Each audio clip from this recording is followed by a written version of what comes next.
I remember filming Prince Harry when him and Meghan were just kind of starting out. The views by the end of the event was up into the billions. How does somebody who's not gone to university manage to get into the corridors of power? So I got a job with the Cabinet Office. I meet with heads of state. I used to go to meet the top chefs of like New Zealand, Barbados, in their, the High Commission consulates or restaurants, and just film them making their national dish. It was just so wonderful. So I know you're normally on the other side of the camera. How does it feel like being on this side? I love telling other people's stories and listening. Just before we went live, you shared, off camera a story of how you started this podcast. Yeah. And I'm like, we need to film that. Richard, what inspires you? Almost reintroducing people to themselves, helping them to see the full potential of who they are and who they can be. Hello everyone, and welcome to this week's episode of Against All Odds. My name is Daniel Coker, your accidental podcaster, and our guest this week is Mr. Richard Etienne Junior. Indeed, yes. Hi, Daniel. Hi. Richard is an award-winning communications and brand expert. I'll let him tell you a bit more about himself, but he's a global internal communications director at Elsevier. He's also the founder of the Black Introvert Week UK. Correct, yeah. And he's the only introvert I've met who is so extrovert. So he's going to have to explain that. I don't get it. Doesn't work for me.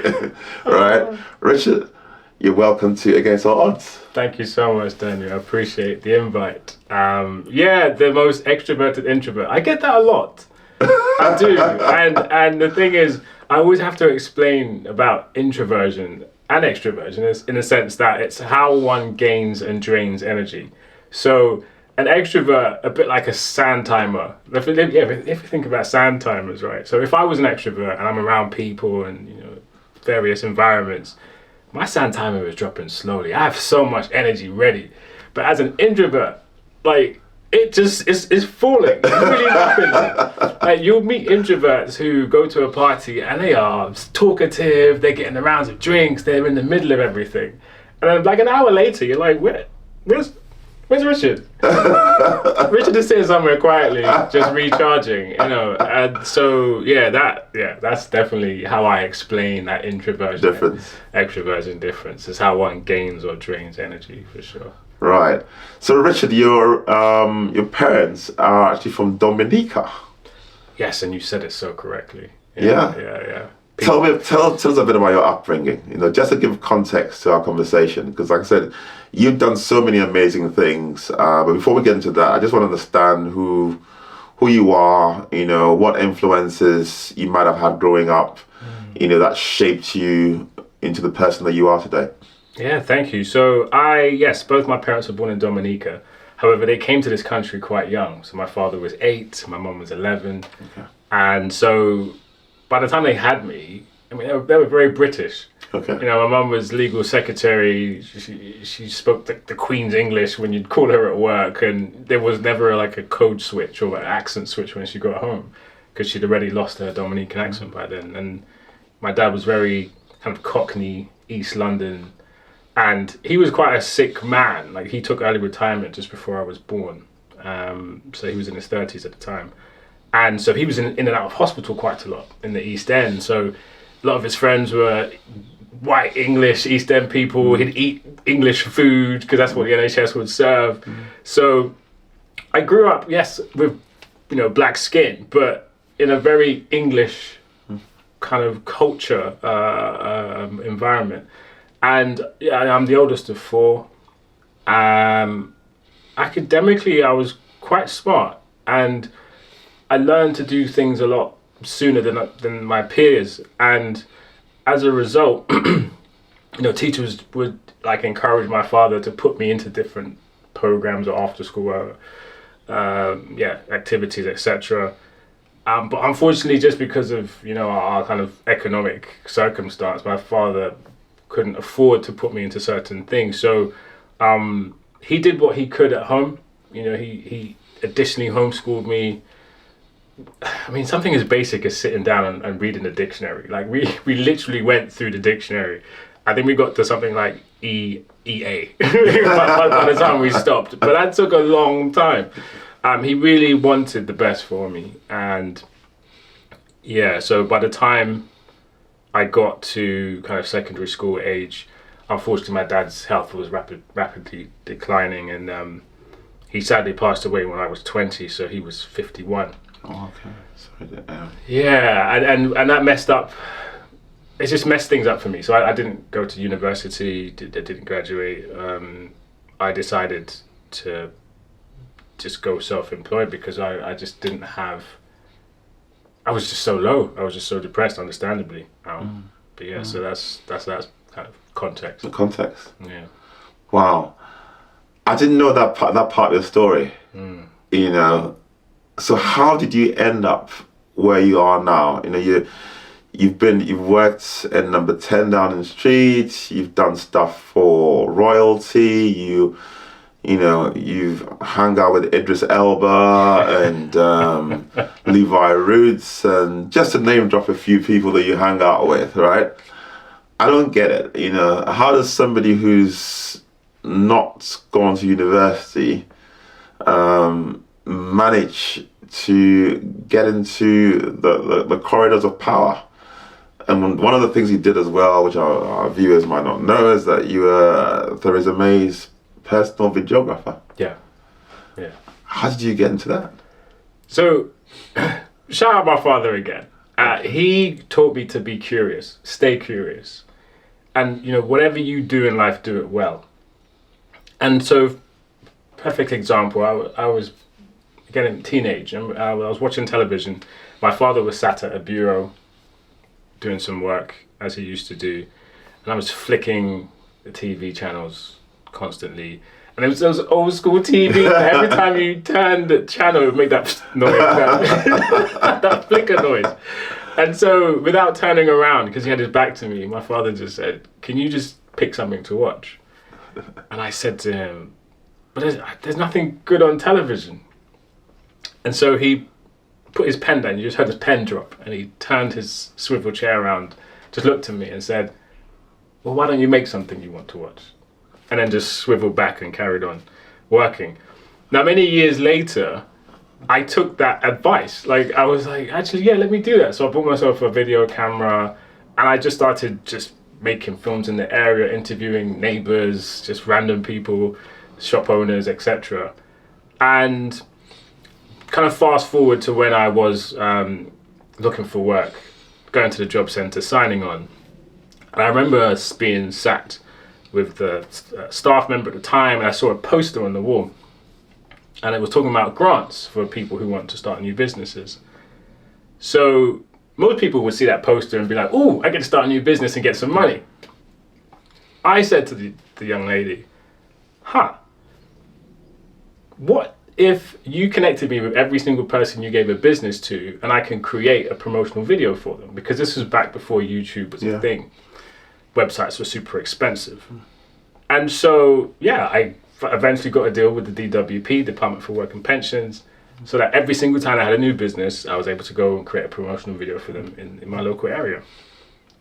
And then, I did that for about good 12, 13 years, but also incorporated local football teams and just all of these wonderful random kind of industry types. And I eventually became a father, and I wanted to get a solid PAYE job, regular income. And so I got a job with the Cabinet Office. There was just in the advert, it just said something about the Commonwealth. I was like, yeah, my parents are from the Commonwealth. This is great. Let me go and see what I can do. But it turned out the role, once I actually went for the interview, was to be head of content for the Commonwealth Heads of Government meeting, or CHOGM as it's known. And the event itself would have been 2018. It would have been the UK's biggest event since the Olympics, 2012. And I would be head of content for social media, visual content. So it was wonderful. It was absolutely wonderful. And I, just to give context about the type of things I would do, I would meet with all of the high commissioners from the Commonwealth. I'd meet with heads of state.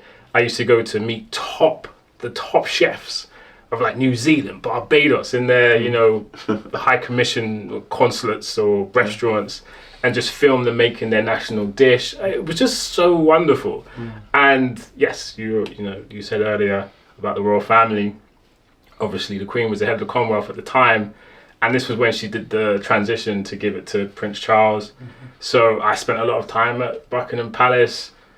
I interviewed William. I remember filming Prince Harry, when they were, I think him and Meghan were just kind of starting out.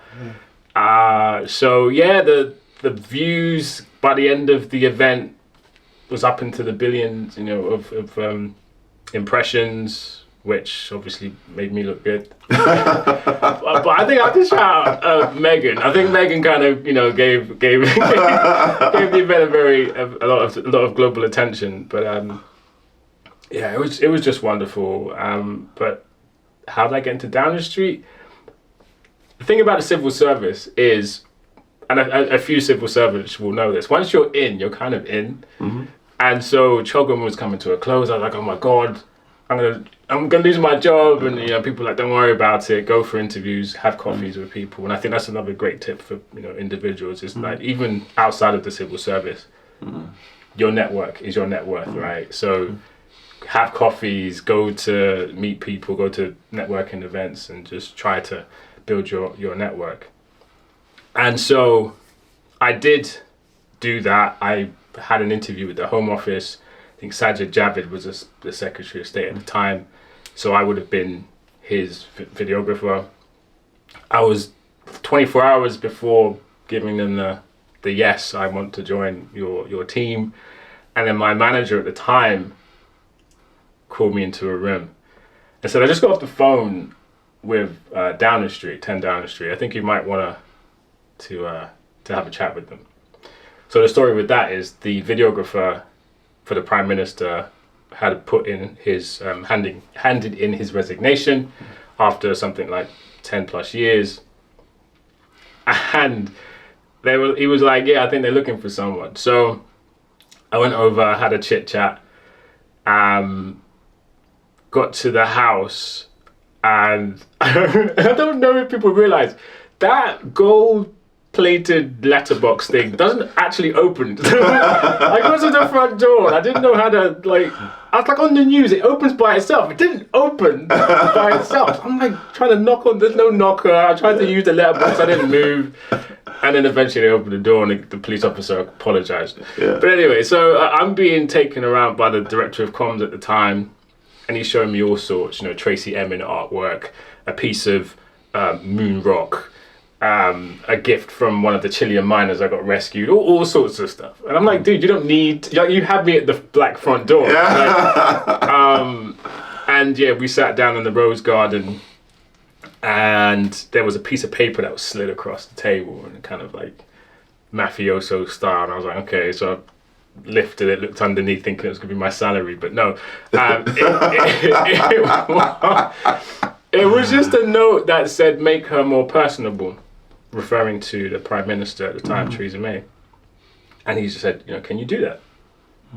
And I said, yeah, I can do that. And because, a little bit of context, she was known as Maybot. She was on the One show talking about running through fields of wheat, and just like, people weren't really connecting with this woman. And she was very shy when it came to video communications and social media when she was Home Secretary. And so, yeah, took the job. I shadowed my predecessor for a week, and that was something I asked to do. They didn't offer that. They were going to have me literally start the week after he left. I'm like, what, really?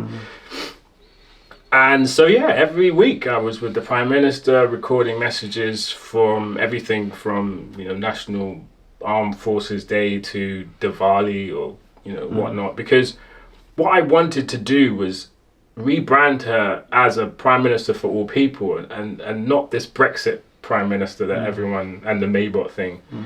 So if you fast forward to when she actually said goodbye on the streets of Downing Street, and she, she broke into tears, she was doing dancing in parts of Africa.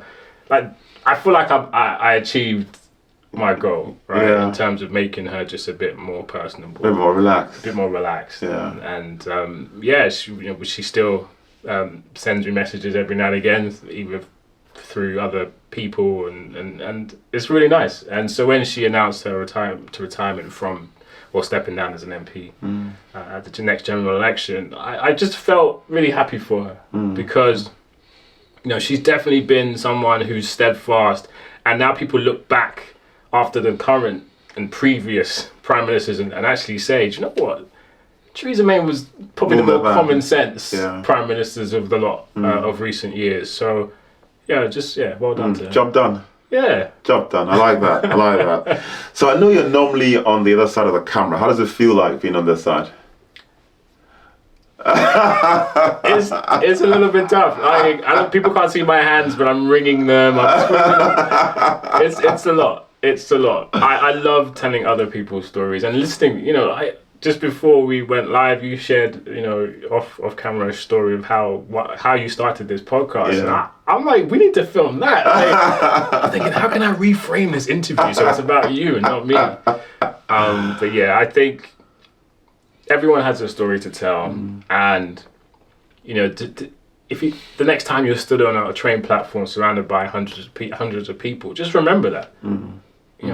That woman over there to the right, she's just had a promotion after years of being rejected, and she can't wait to go home and tell her partner. The guy to the left, he just got told some bad news about someone that he's known for years, and he's trying to wonder how to console them and so forth. Like, everyone has a story, and they don't necessarily choose to reveal it until you do. Like, I've been unfortunately recently unwell, and I when I shared that with a few people, they would then open up and tell me about similar situations that they've been through. That I'm like, dude, I've known you for years. How come we've never spoken about this, right? So, but I also understand that every so often I need to get in front of the camera to promote my brand so that more people tune into the stories of the people that I like to promote. Okay. So fast forward a few years, how did you get into your current role as a director at Elsevier? So after leaving Downing Street, I had a look around at all of the comms roles that are around and all of the things that had done previously. And the one element of the comms profession I hadn't done was internal communications. Okay. So I thought, okay, let me do that. And so I went to the Department for International Trade because Liz Truss was the Secretary of State there. Another former Prime Minister. I didn't know that obviously at the time. And they created a role for me called Head of Leadership Communications because a lot of the senior leadership were like, ooh, this guy, helped the Prime Minister, he can help me. So, and I joined just before the pandemic. So when it actually hit, there was this massive attention on internal communications and desire from the senior leadership of, it seems like all companies, like to put themselves out there in front of the workforce to say, we've got you, we're here for you, this is the strategy, this is how we're going to thrive during this unprecedented period. And so, I was there for a few years, and then moved into the Commonwealth Games as well to do their comms. And then, I just did the government started to do things and policies were changing, and I just wasn't in agreement with it. So I thought, let me go somewhere where the desire to help people was still strong, because I wanted to join the civil service because it was about helping the electorate, your citizen and people. And Elsevier is about improving the healthcare of the world. We are all about medical data analytics. Our publications are world renowned, like the Lancet, Cell, etc. So I chose to go to Elsevier because of that. And what Elsevier did was release during the pandemic, when we were looking for a vaccine, they released their data in relation to that for free. so that all researchers and clinicians around the world could actually work together to come up with a vaccine, and it worked. And that's just a wonderful story, right? Like, so I was like, let me work for this company. Plus, I knew my line manager, well, now line manager at the time. Okay. Yeah, I'm not gonna name check her. Yeah. She might not want to be, but she's a wonderful person. And yeah, I also wanted to get that director title because I'd not had it before. And it's a nice thing to have. It's a nice thing to have. Yeah. It's a nice thing to have. After you're sitting down with the director. Yeah. Richard, what inspires you? What gets you out of bed in the mornings? I know you've said that you want to help people and all that. And you've also kind of hinted that a lot of your choices have been aligned to that desire to help people. Okay, but if we unpack that a little bit deeper, what actually makes you tick? If helping people is like the main kind of umbrella, what makes me tick is actually almost reintroducing people to themselves, helping them to see the full potential of who they are and who they can be. And an example of that is the sessions I did for the Guardian masterclass on helping introverts to thrive in the workplace. Because for many years in my 20s, or even in school, but let's go into my 20s, I did think something was wrong with me. Why did I not want to go out to the pub on Fridays with these other people? Why was I quieter in meetings, reluctant to kind of chip in when it came to brainstorming sessions and so forth? It's not like I didn't have anything to offer. It was just, I don't know, I just felt different. And it was only until I read that book from Susan Cain called Quiet and watched one of her TED Talks. And in fact, we're connected now. We've been in meetings together, which is wonderful. But I realized, I'm this thing called an introvert. I'm part of this wider group, right? Which is almost now, half of the world's population. And it just changed the way that I approached my decision making, my networking and communication. And this is how I've got into these roles that I'm in and opportunities. And so what gets me out of bed is being able to be that kind of instigator of change for people like Susan Cain was for me, but for others.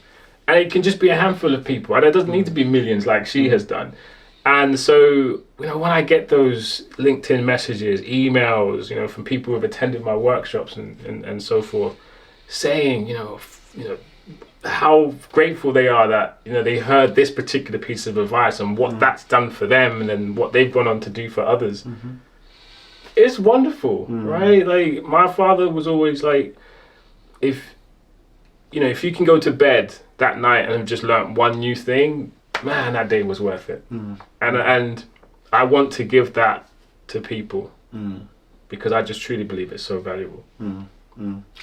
Yeah, I mean, it's truly amazing the impact that you've had through, like you said, your workshops and the various things that you've done. You've kind of gone on this journey and taken people along with you, which is very commendable, because for some people success is just about themselves, and the fact that they walk in corridors of power, they've done this, they've done that, but you have been intentional about taking people along with you. So going back to this introvert thing, right? This introvert extrovert thing, which I'm not guessing. I'm just not guessing it. What advice can you give to somebody who's watching this, who is from that sort of group or family of introverts, and what can they do to basically position themselves to be more effective as leaders and people who drive change? Yeah, I would say get yourself a mentor or a coach, and mentors, plural. I think someone who is an introvert who's gone further down the line that than you have maybe in your career choice, because they can talk to you about certain landmines that they've unfortunately walked into, so you can avoid them. But then also find yourself an extroverted mentor, someone who could open doors for you that you probably wouldn't go to because of your personality type. You know, if you're not someone who does the networking thing, or if you're a home-based employee, it can be quite difficult to reenact that water cooler moment or elevator moment where you bump into someone who actually could elevate you. And I don't mean just an upwards trajectory as well. Not everybody wants to be CEO, right? But there are ways to develop yourself without that. What else? I guess, and this isn't a plug for me, but attend these workshops. Go to events that are solely about how introverts can thrive in a particular environment.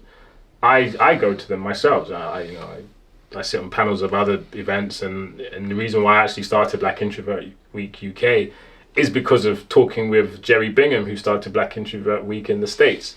And so we've created this kind of cross-Atlantic coalition, which is growing by the year, which is wonderful. And I'll repeat my father's advice: stay curious. Really talk to individuals, read set of magazines, watch your TED Talks, watch your podcast. Really be curious as to know how people get into things, why they do these things, because it can help you to understand a bit more about yourself. Because one thing I do with my son, he's 14 years old, he will say something like, I'm not good at this, or I'm shy. And I said, who told you that? And he'd be like, no one. So, do you know what I mean? So we hold this mirror to ourselves that we fashioned. And actually, this is why I say having a mentor or a coach is really helpful, because they hold a different mirror towards you. And you're like, oh, okay, right.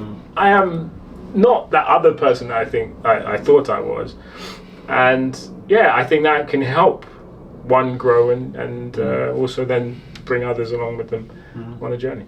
So Richard, this introvert extrovert thing, is it simply something that is in people's minds, or are there sort of more personality traits, and various things at play here? Oh yeah, I think that's a great question, because the one thing I like to always say is that, so Carl Jung, who actually came up with the term introvert extrovert, once said that there's no such thing as a pure introvert and a pure extrovert, and such a person would be found in a lunatic asylum. And what he meant by that is that we are just on a spectrum, right? So right now I'm leaning into my extroversion in order to conduct this interview, not conduct it, to be part of it. And when this is over, I'm gonna go and sit somewhere quietly, probably drink some peppermint tea and recharge. However, one thing that I've realized as we go through life and we experience different milestones, whether it's becoming a parent, whether it's becoming a senior leader, you're going to have to lean a bit more into your extroversion in order to get through to these moments. And so what it is it's about understanding how best to gain your energy, knowing that you will need some time to recharge, and how you commit to that and tell others about it. So in my diary at work, my lunch is a meeting. Like that is my time. You are not allowed to book a meeting during that time. And so I don't think it's in the mind, because as I said, we're not purely an introvert. No one's a pure introvert, pure extrovert. It's a sliding scale, and it adapts based on different circumstances. Okay. That's probably one of the best answers I've heard. Because that kind of really makes sense. That's even though you might have some introvert leanings, you can slide across the spectrum when the situation demands it. to have some extrovert attributes. That's amazing. Richard, what do you think about this podcast and what we're trying to do? Why did you come to the studio today? Why did you come all the way to the studio today? You've come a long way. Because knowledge is power. I agree with that sentiment. We touched on that on the way here. And, lowering the ladder for others to come up and join you or go on their own kind of journey is so important. And there weren't enough of these when I was coming up. In fact, there wasn't anything like this. And, if your social network, your cultural capital isn't strong, you could find yourself on your own and, way behind in the race to become whoever you want to be and deserve to be. When actually podcasts like this help you to gain some tips in order to just, get to that destination a lot sooner, or choose a new destination because you realize, wow, actually with the attributes that I have, I could enter this particular industry or help these type of individuals. It's necessary. It's so necessary. There was so many of these for other people wanting to do other things, but there aren't enough of these for our people, and I thank you for doing this. Yeah, thank you so much for coming as well. We also have a tradition on this podcast where we give our guests the opportunity to dedicate the episodes that they feature on to anyone or any group of people of their choice. But before I ask you to do that, I'll give you the chance to ask me a question. Yeah, okay. That threw you, didn't it? That did throw me. I'm full of surprises. Well then, there we go. So what has been your favourite piece of advice or anecdote that you've received since doing this podcast? That's a good question. I'll say that the best piece of advice is to think big, and to think beyond limitation, because on every journey there will be challenges. I have challenges. I'm battling with various challenges all the time. But with the attribute of resilience and curiosity, which you've touched on, and a willingness to learn. I mean, if you had said to me a year and a bit ago that I'll be doing this, I would have told you that impossible. Because even though I'm extroverted, I'm not really.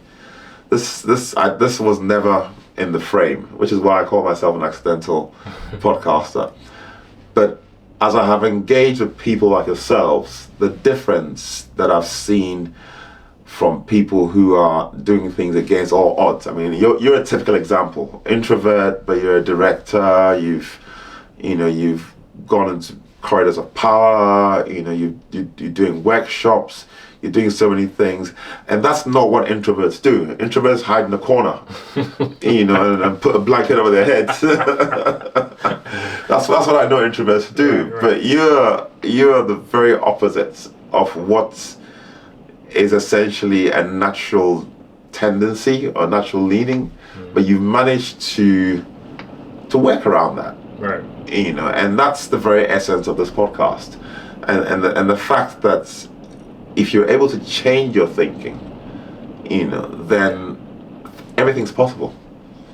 Everything's possible. So I would say that that's probably the best piece of advice I've had on this podcast. Thank you for sharing. I fully endorse that. Yeah. 100%. Sure. Right. So who are you going to dedicate this episode to? So I am going to dedicate it to someone I mentioned a bit earlier, and that is my son, Kieran. He's 14 years old, and he just made his GCSE choices, so those will be confirmed next month.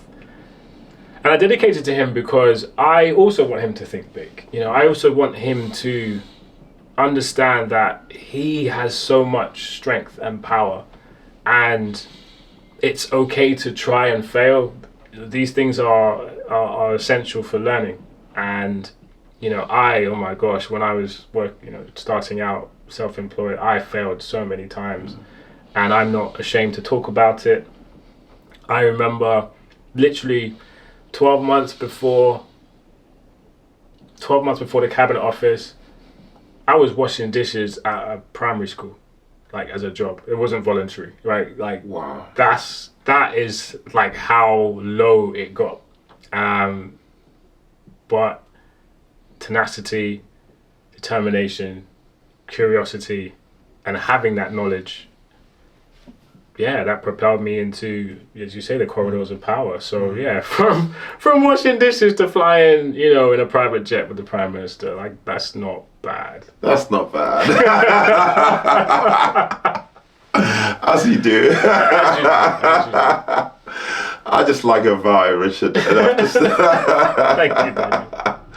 You're just so chilled out, and it's just fantastic. And this is why I do this podcast, because I get to meet all sorts of people, as you can imagine. And I believe that there's somebody out there whose life is going to be the better for tuning in and hearing you share your story.